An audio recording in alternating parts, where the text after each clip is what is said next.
أعوذ بالله من الشيطان الرجيم بسم الله الرحمن الرحيم الصلاة والسلام عليك يا رسول الله وعلى آلك وأصحابك يا حبيب الله۔ اساس النحو کی ایک نئی بات کے لیے ہم حاضر ہوئے ہیں۔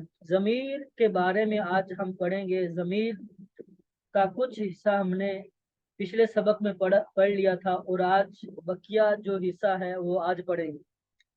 ضمیر دو طرح کی ہوتی ہے، ایک بارز اور ایک مستتر۔ بارز جو ظاہر ہو، جو نظر آ رہی ہو، وہ بارز ہوتی ہے، اور جو چھپی ہوئی ہو، نظر نہ آ رہی ہو، وہ مستتر ہوتی ہے۔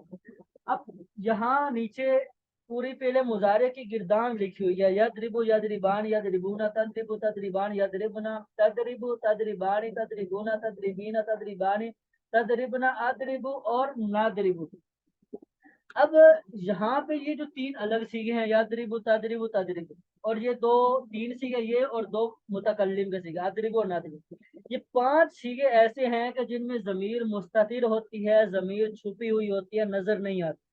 اور بقیہ جو 9 سیگے بچتے ہیں، چار تسنیہ اور چار جمع کی اور ایک واحد مؤنث حاضر کا، ان میں ضمیر بارز ہوتی ہے۔ کیسے بارز ہوتی ہے؟ یضربان چاروں تسنیہ میں الف، چاروں تسنیہ میں یہ جو الف ہے، یہ جو الف ہے،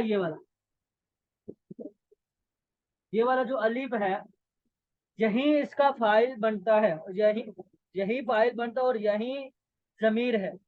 اسی طرح یضربون اور تضربون دو مؤنث جو مذکر واحد مذکر جمع کے سیگے، یضربون اور تضربون میں، ان میں واو جمع، اور جو مؤنث کے سیگے ہیں یضربنا اور تضربنا، مؤنث جمع مؤنث کے، یضربنا اور تضربنا، ان میں نون، اور تدریبین جو واحد مؤنث حاضر کا سیگا، اس میں یا ضمیر بارز ہے، اور یہی ان کا فاعل بنتی ہے۔